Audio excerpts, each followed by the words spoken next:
Не осы біріншіден топырақ деген нәрсе, құрметті жамағат. Біз ана топыраққа ертең кіргізілген кезде де, жерленген кезде де, мысалы, Аталла соны тірілерге ғибарат үшін жасайды. Қабірстан тұрады. Қабірстанда жерленген адамдар. Сосын бізде бүгін сол қабірстанның ішіндегі қабірлердің өздері дүниелік стандартқа кетіп қалған. Адам ана жақта ақыретті ойламайды. Осы дүниесінде ана жақта не істеп жүр, ананы да сол жаққа барып істегісі келеді. Пайғамбарымыз саллаллаху алейхи айтады бізге. Мысалы, сахабалар Жабир ибн Абдулла, мысалы, Абу Хурайра солар айтады. Наха Расулуллахи саллаллаху алейхи уассалама ан туджассасал қубур. Аллах тағаланың елшісі тыйым салды қабірлердің гипстелуін, цементтелуін, қараңыздар. Тыйым салды. Ва ан юбна алейха.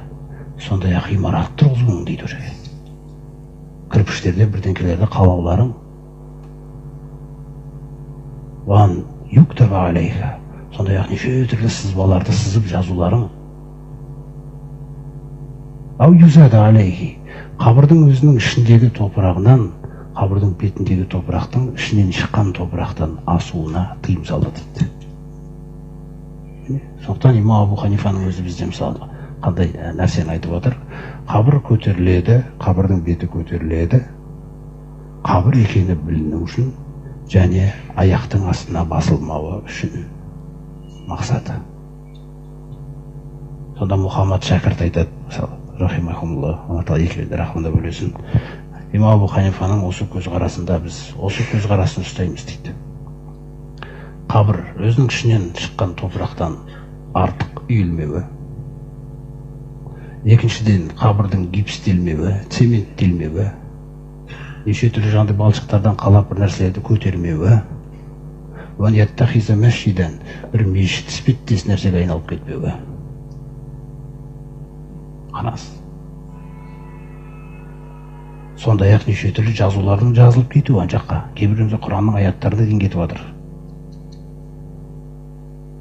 Ол Құранның аяттарымен осы дүниеде біз дос болмасақ, сол бізге бірдеңе істеп бере ме?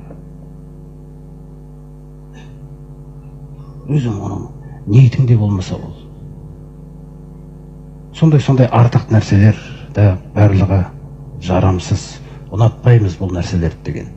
Міне Ханафи басқан ғұламалары. Сондықтан сондай нәрселердің өзі қабір ол ақыретті еске салатын нәрсе болып тұру керек. Ақыретіңді еске салатын. Өйткені қабір деген ақыреттің ең әуелгі баспалдағының бірінші баспалдағы. Ақырет басталды деген сөз ішіне кіргеннен кейін. Сондай мағыналарда топырақ деген нәрсе топырақ болып қалу керек. Не үшін Алла тағала біз топыраққа қайтадан кіргізеді?